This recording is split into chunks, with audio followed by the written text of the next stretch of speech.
감사합니다. 오늘 종려주일이고 또 고난주간이고 고난주간이 시작되는 주간입니다. 오늘 여호수아에 있는 말씀을 받으면서 주님도 생각하고 우리가 새로운 믿음의 동력을 얻었으면 좋겠다 싶은 생각이 들었어요. 오늘 본문 말씀 가운데서 우리가 발견할 수 있는 라합의 집에 임한 아주 특별한 은혜를 생각할 때 우리 하나님이 우리를 축복해 주시기 원합니다. 여러분, 여리고성이 마침내 무너졌죠. 근데 여호수아 6장에 쭉 나오는 여리고성이 마침내 무너졌습니다. 무너지되 철저히 무너졌습니다. 깨지고 부서지고 불타고 완전히 모든 생명 있는 것은 다 죽임을 당했습니다. 20절에 보니 크게 소리 질러 외치니 성벽이 무너져 내린지라. 이제 여리고에 가보면 그때 무너졌던 그 흔적이 지금도 있어요. 근데 많은 학자들은 지진이 났을 것이다 이렇게 하는데 지진이 나도 하나님이 그 지진을 일으킨 거죠.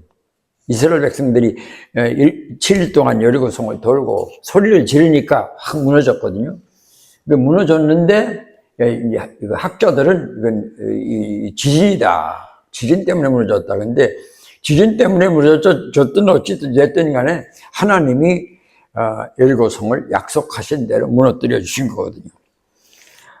백성이 각기 앞으로 나아가 그 성에 들어가서 그 성을 점령하고 그 다음에 21절에 그 성 안에 있는 모든 것을 온전히 바치되 남녀노소와 소와 양과 나귀를 칼날로 멸하니라. 그러니까 어떤 생명체든지 완전히 여리고성은 진멸을 당했습니다. 24절에서는 우리가 그 성과 그 가운데 있는 모든 것을 불로 사르고 은금과 동철기구는 주의 집 곳간에 두었더라. 그러니까 은금과 동철 같은 이런 그 보물스러운 것들은 하나님의 곳간에 조장을 하고 나머지는 완벽하게 무너뜨린 겁니다. 이것은 하나님이 이미 약속하신 바대로 이루어진 거예요. 그러니까 무엇을 생각할 수 있느냐? 하나님의 약속은 그 어떤 일이 일어나도 반드시 이루어진다. 그것이 이제 우리의 소망이에요. 하나님이 우리를 천당으로 데려가신다. 요한계시록에 나오는 그 찬란한 길에서 우리가 하나님을 영접하고 맞이하고 할 이런 모든 것들이 약속대로 된다입니다. 그 믿음을 우리가 가져야 된다는 그런 뜻이죠. 그래서 여리고 성 안의 모든 사람, 모든 짐승은 여지없이 진멸을 당하였고 모든 재산은 완전히 불탔습니다. 여리고 성은 이스라엘 백성에 의하여 철저하고도 완벽하게 진멸되었습니다. 그런데 이스라엘 백성이 성을 무너뜨린 거 아니지만 성 안에 있는 모든 것을 철저하고 완벽하게 진멸시켰습니다. 그런데 그 처절한 진멸 과정에 예외가 있습니다. 이것이 오늘 우리가 공부할 말씀이에요. 22절, 23절, 25절 여리고성의 모든 사람, 모든 동물이 다 죽임을 당하고 모든 것이 불탈 때 불 안 타고 죽임 당하지 않은 예외가 있었습니다. 바로 기생 라합과 그의 모든 식구와 그의 모든 재산은 완전히 보호되고 안전하게 피신하였습니다. 이 일에 대하여 여러분 신약 성경 히브리 11장 31절은 이렇게 말씀합니다. 들어보세요. 믿음으로 기생 라합은 정탐꾼을 평안히 영접하였으므로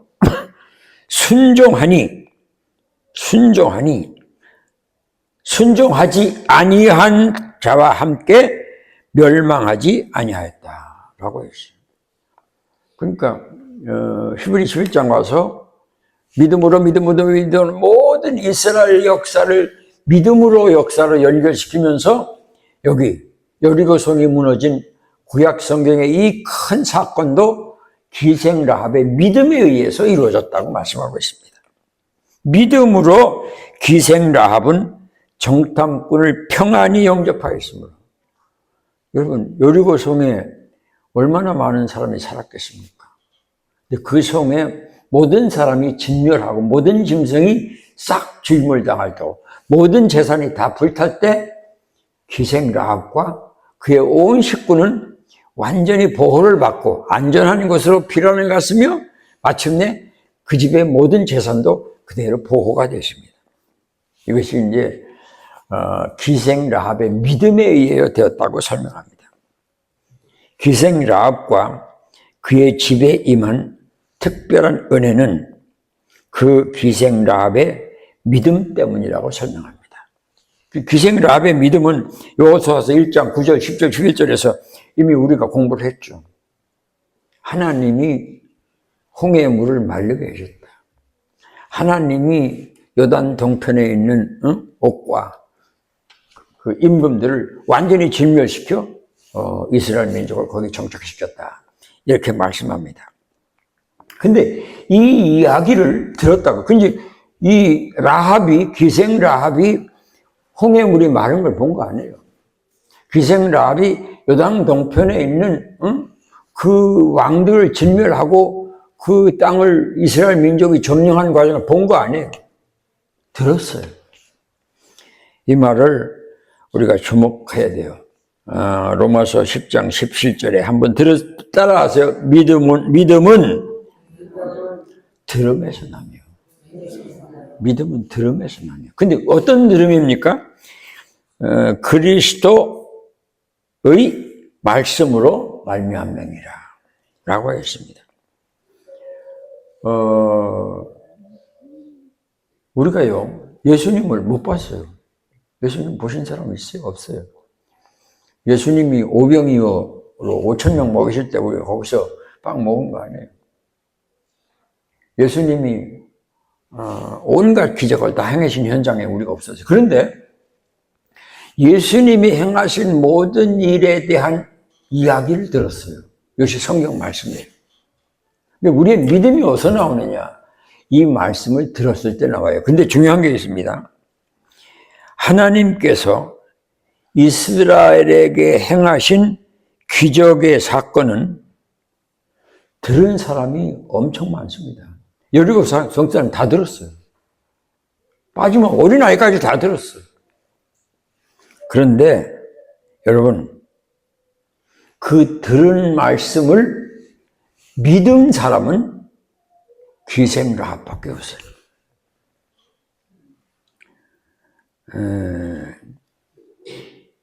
여리고성이 장사는 다 들었어요.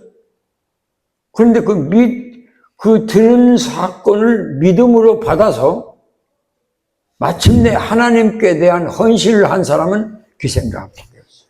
그러니까 하나님이 정탐꾼들을 여리고성 안으로 보냈을 때 어느 집으로 보냈느냐? 그 믿음을 듣고 믿는 믿음의 사람 라합의 집으로 보냈어요. 그 라합은 누구예요? 기생이에요. 기생이 뭐예요? 현대말로 번역하는 것은 창녀예요. 말할 수 없이 형편없는 신분이요. 그 당시 사람들이 손가락질하고 멸시하는 그런 부류의 사람입니다. 여자입니다. 그런데 하나님이 행하신 일에 대한 믿음을 그가 행위로 옮겼어요. 하나님은 살아계신 분이구나. 하나님은 전능하신 분이구나. 홍해물도 마르게 하시는구나. 그 요단강 동편에 있는 그 강력한 나라들 단숨에 이스라엘 민족 앞에서 멸망시키는구나. 누가? 하나님이. 여러분 이제 잘 들으십시오. 하나님의 말씀을 듣고 믿음이 생겼을 때 그 믿음에 의한 행위는 하나님이 기뻐하시는 행동이에요. 그러니까 믿음은 행함으로 완성돼요. 믿음은 행위로 완벽하게 그 믿음을 완성시킬 수 있어요. 그렇기 때문에 행함이 없는 믿음은 죽은 믿음이에요. 근데 나 예수님 믿습니다. 하나님 믿습니다. 말할 수 있어요. 또 내가 의식적으로 또 어떤 그 개념 가운데서 나 하나님 믿어. 그런데 그 하나님을 믿는 전능자에 대한 행위가 자기 삶 가운데서 나오지 아니하면 그 믿음은 가짜라 이거죠. 그래서 야고보서에서 말했잖아요. 행함이 없는 믿음은 그 자체가 죽은 거죠. 죽은 믿음이 뭐예요? 아무것도 할 수 없는 믿음이에요.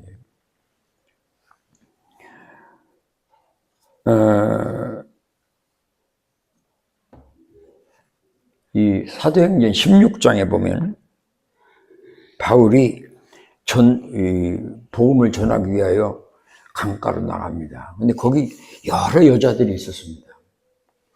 그 여자들에게 복음을 전해, 여러 여자, 몇 명인지 몰라요. 여러 여자에게 복음을 전거했는데 그 복음을 믿음으로 받은 사람은 루디아라고 하는 자주장사 하나밖에 없어요. 다 받았어요. 그러니까 이제 바울이 전한 복음을 다 받고 다 흩어질 때 루디아는 바울을 붙잡고 우리 집에 가자. 그래서 그 믿음, 하나님의 말씀을 듣고 생긴 믿음에 의하여 행한 바울을 자기 집으로 모신 것이 바로 빌립보 교회 출현이에요. 이것이 구라파의 복음이 증거되는 첫번이에요. 그러니까 얼마나 믿음이 귀하냐 이겁니다. 듣기는 들었는데 다 들었어요. 여리고 사는 사람 다 들었어요. 근데 안 믿어. 뭐 그렇겠지 뭐. 뭐 큰일 했구만. 뭐 여러 가지를 생각할 수 있어요. 그러나 하나님은 살아계시구나. 그 하나님이 이런 일도 하시는구나. 자기 백성을 위하여서는 하나님은 못하실 일이 없구나. 라고 하는 믿음이 생길 때, 여러분, 지금 이스라엘 민족은 여리고 백성에 의해서는 적입니다. 정말 적입니다. 자기 집에 간첩이 들어왔어요, 적. 지금 이스라엘 백성이 들어왔어요.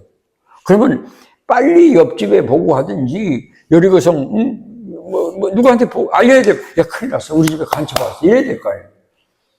근데 이들이 왔을 때 숨겼어요. 왕이 너희 집에 지금 이스라엘 민족의 간첩이 들어왔다고 그러는데 보내라 합니다. 왕까지 다 알려줬어요. 간첩 들어온 거지. 그때 얼마나 떨립니까? 여리고의 왕이면 이 여인에게 있어서는 자기의 생사가 다 거기에 매달린 거예요. 그런데 어쩝니까? 이 두 사람을 숨깁니다. 그건 뭘 말하는 거예요? 자기의 믿음이 세상 그 어떤 것이라도 다 뛰어넘는 거예요. 그래서 이런 믿음을 세상이 감당치 못한다고 하는 거예요. 두들겨 패도 안 되고요. 목을 잘라도 안 되는 거예요. 그대로인 거예요. 이건 상상을 할 수 없는 기가 막힌 하나님의 역사입니다. 우리가 이런 믿음을 가질 때, 이런 믿음으로 행동할 때, 이런 믿음으로 살 때 기적이 일어나는 거예요. 자식에게서도 일어나고 이웃에게서도 일어나고 우리의 삶의 현장에서도 일어나고. 그래서 제가 언젠가 얘기했죠. 제 주변에 정말 인간이라고는 할 수 없는 이런 것도 인간일까? 이런 사람들이 있었어요. 야, 저건 인간도 아니다. 저렇게 잔인하고 저렇게 무자비하고 저렇게 술에 쩔은 인간도 있을까? 이렇게 생각했던 사람이요. 시간이 많이 지난 후에 다 목사가 됐어요. 그 사람 세 사람인데 그걸 생각할 때마다 절대로 인간으로서는 할 수 없는 사람들이에요. 사람 패는 기계요. 조금만 기분 나쁘면 자기 부하 불러다가 뭐 중령이고 뭐고 그냥 막 배를 찌르고 발로 차고 그냥. 그런데 목사가 됐어요. 사람이 할 수 있습니까? 아내가 할 수 있습니까? 자식이 할 수 있습니까? 누가 합니까? 살아계신 하나님이 하신 거예요. 우리가 이런 믿음 가지면요, 상당히 모든 일에 대하여 평안을 얻습니다. 내가 못하는데, 나는 못해. 그런데 하나님은 하실 수 있어 라고 하는 믿음으로, 하나님은 살아계시고 하나님은 하실 수 있어 라고 하는 믿음으로 살 때 하나님은 그 내가 원하고 바라고 기도하는 일을 이루어 주시는 거예요. 가이사라에 고넬료라고 하는 사람이 있습니다. 이 사람 얼마나 많은 사람이 복음도 듣고 유대교에 그 하나님 살아계신 거에 대한 이야기를 많이 들었겠어요. 근데 고넬료 한 사람밖에 없어요. 왜 가이사라가 나오느냐? 고넬료가 있기 때문에. 가이사라는 고넬료 때문에 알려진 거예요. 그 고넬료가 뭐 하는 사람이에요? 백부장이 별거 아니에요. 초급 장교예요. 재물이 참 한 중위 정도 될까? 이 장교. 그런데 이 사람이 예수를 믿었어요. 하나님을 믿었어요. 기도했어요. 사람들에게 자기가 믿는 하나님을 증거했어요. 그리고 하나님이 자기를 통하여 이루시려는 사람, 어려운 사람, 불쌍한 사람, 가난한 사람을 도와줬어요. 고넬료, 로마의 백부장이에요. 그럼 어찌 됩니까? 살아계신 하나님이 그를 주목하시는 거예요. 그러니까 늘 우리는 기억하셔야 돼요. 내가 하는 일 모를 수 있어요. 내가 하는 일 이웃이 모르고 아내가 모르고 남편이 모르고 자식이 모를 수 있어요. 그러나 꼭 아셔야 돼요. 하나님은 아십니다. 과부가 엽전, 랩돈 2개 드리는 거 몰라요, 다른 사람. 그건 뭐, 엽전, 랩돈 그건 뭐, 드려봐야 드리나 마나요. 그런데 주님은 보셔요. 주님은 아셔요. 우리가 오후 예배 드리려고, 주일을 지키려고, 헌금을 준비하고, 옷을 갈아입고, 여러분, 마음으로, 몸으로 예비하는 거 있잖아요. 꼭 아셔야 돼요. 주님은 보셔요. 늘 기억하시면 하나님의 눈은 온 땅을 두루 감찰하십니다. 전심으로 자기를 향하는 자를 위하여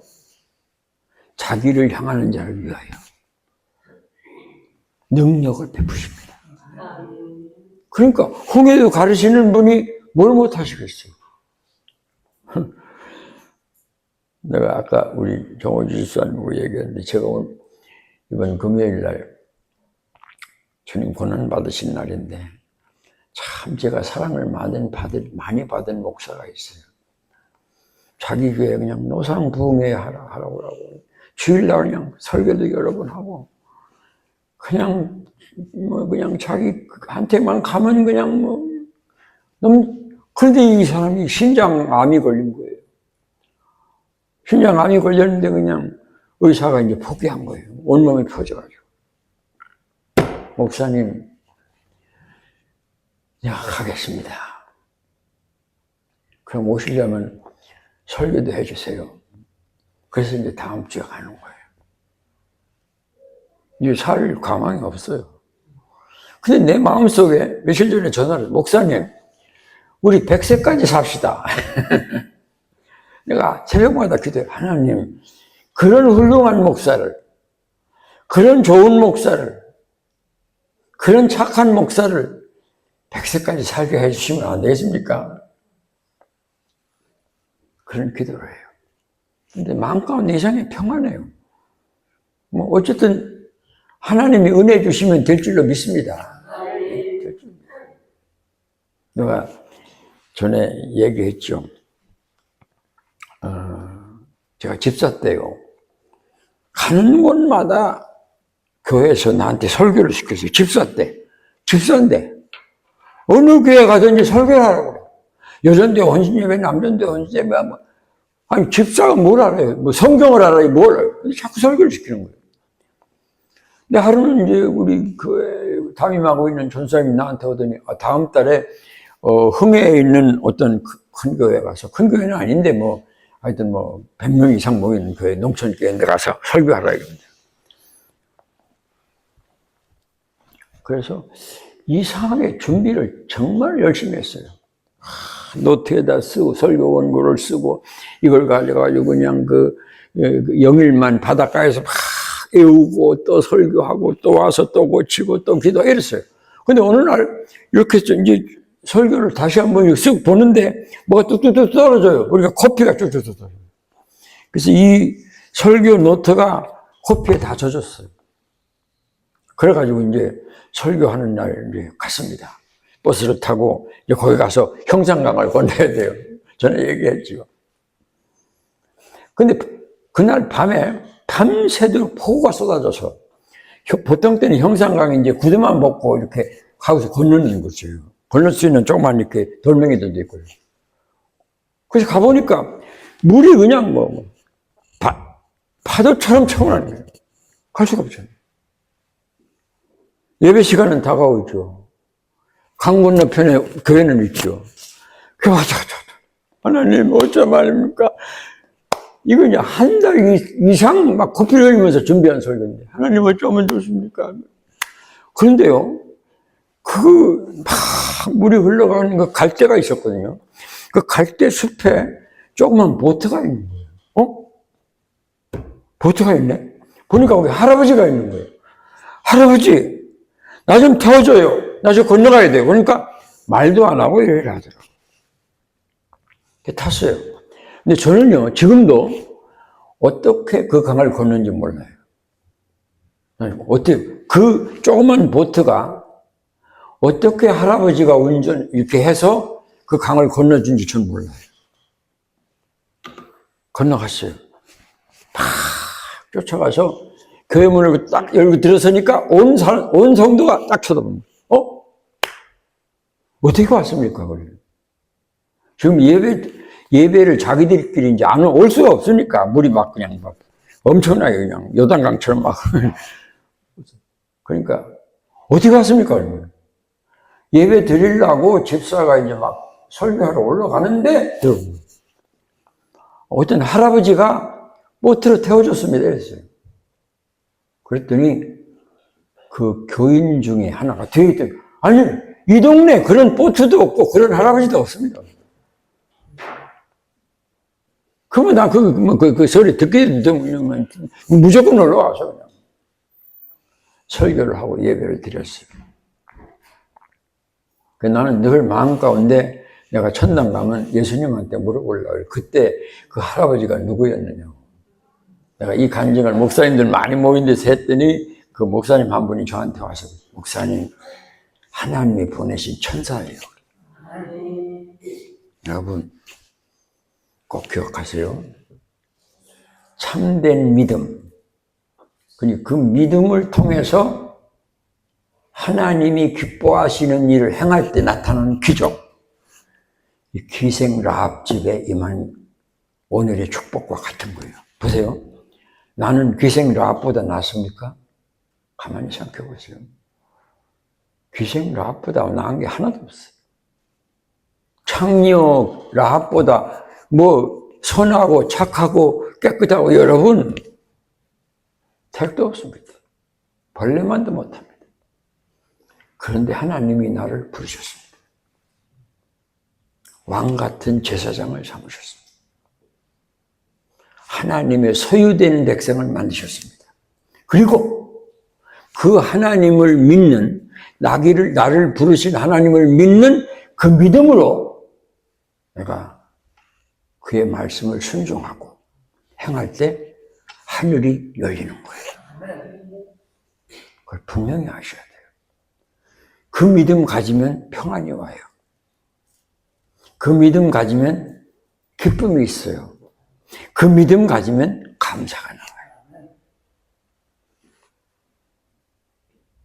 루디아 빌립보 교회 그 여인 한 사람 빌립보 교회가 생겼어요. 고라파에 복음이 전파됐어요. 룻 모압 여인이에요. 이방인이에요. 이스라엘의 원수예요. 그 룻이 시어머니 나오미와 나무에 따라서 베들레헴에 왔어요. 그럼 어떻게 됩니까? 베들레헴에 있던 아비멜렉이라고 하는 그 가문을 일으킵니다. 그리고 여러분 집에 가서 보세요. 마태복음 1장 5절을 읽으면 거기에 예수님의 족보 가운데 먼저 기생 라합이 나오고 그 다음에 룻이 나와요. 그렇다면 여러분 기생 라합도 예수님의 조상이 되고 룻도 다윗의 고조할머니가 되잖아요. 그렇다면 나 같은 죄인도 주님이 부르시고 주님이 나를 하나님의 자녀 삼으면 나도 룻처럼 루디아처럼 라합처럼 하나님이 기뻐하시는 존재가 될 수 있음을 믿어야 합니다.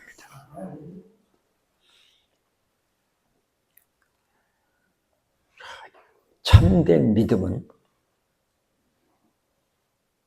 자신뿐만 아니라 많은 사람을 구원합니다. 기생 라합이 자기 집에 있을 때 여리고성이 무너졌잖아요. 이스라엘 민족이 진격해서 온 여리고성을 진멸시킬 때 여호수아가 한 말입니다. 정탐꾼 2사람을 불러서 너를 숨겨진 그 여인을 피신시켜라. 그 여인 집에 있는 모든 재산을 다 안전하게 옵니다.